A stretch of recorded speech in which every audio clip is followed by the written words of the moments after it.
आडनाव आडनाव हे आडनावचा काय किस्सा आहे म्हणजे मला खरंच. अरे तो मी पुस्तकात पण लिहिलाय.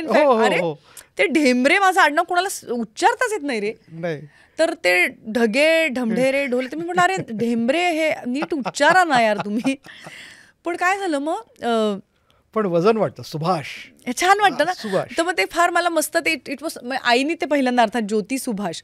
आणि मग जेव्हा मी पुरुषोत्तम करंडक केलं तेव्हा मोहन गोखले परीक्षक होते. आणि तो किस्सा मी लिहिला पण आहे, वाचलायस का तू? की ज्याच्यात मला यशवंत स्वराभिनय मिळाल्यावर ते म्हणाले अमृता आणि सुभाष.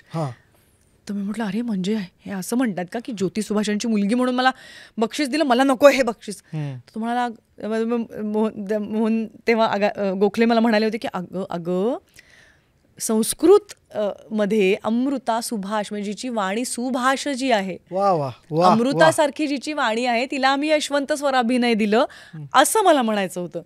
मग माझी भेटली बत्ती आणि मी म्हटलं ओ थँक्यू सॉरी. तर त्यामुळे मला असं वाटतं की ते खूप. मग संदेश मला म्हणाला हे बघ तो कुलकर्णी, तो म्हणाला हे बघ आधी खूप कुलकर्णी आहेत आता आपल्या क्षेत्रात, तर तू आता सुभाषच तुझं जे नाव आहे ते. आणि मला असं वाटतं बाबा खूप लवकर गेले, तर त्यांच्या नावारूपाने ते आहेत, म्हणजे त्यांच्या नावाबरोबर ते आसपास असल्याचं मला एक छान वाटतं.